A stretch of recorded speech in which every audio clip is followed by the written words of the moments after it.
विद्युत संचय करबा आपणकर मासिक खर्च संचय करिबारे सहाय्य करे। जदि कौनसी कारण बिना फैन कूलर किंबा अन्य कौनसी इलेक्ट्रोनिक उपकरण टर्न ऑन हुए तेबे आपण एहाकु तुरंत बंद करबाकू चिंता करंती।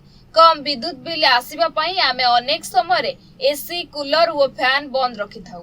एपरिक शीत दिने गीजर व्यवहार करबाकू भी डरंती लोके।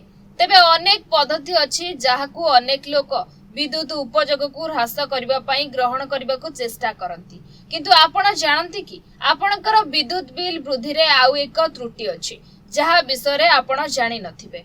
मोबाइल चार्जर रो कनेक्शन रखिबारे भूल करंतु नाही।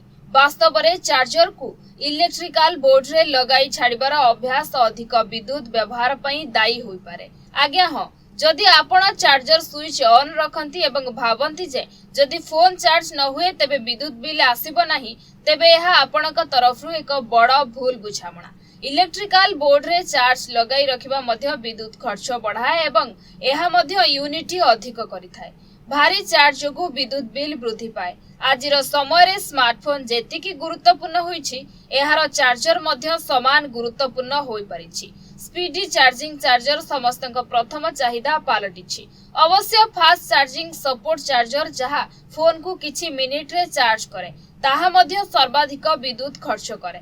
सही समय जदि आपण प्लग इन सहित चार्जर ऑन रखिकी छाड़ी दियंती तेबे आपणक व्यवहार बिना मध्य अनेक विद्युत खर्च हेउछि। जदिओ चार्जर स्विच ऑन सहित कनेक्ट रहिताए तेबे विद्युत व्यवहार अधिक हुए। आपणक फोन चार्ज हेउ कि न हेउ विद्युत बिल अधिक आसीबो। जदि चार्जर इलेक्ट्रिक बोर्ड सहित संयुक्त एवं बटन ऑन अछि तेबे विद्युत खर्च हेउछि। एही प्रकार प्रक्रिया को फैंटम पावर एवं आइडल लोड मध्य कुहा जाय। जदिओ फोन चार्जर बिना जदि चार्जर टी प्लग रे कनेक्ट रुहे तेबे यह 0.1 रु 0.4 यूनिट विद्युत खर्च हुए।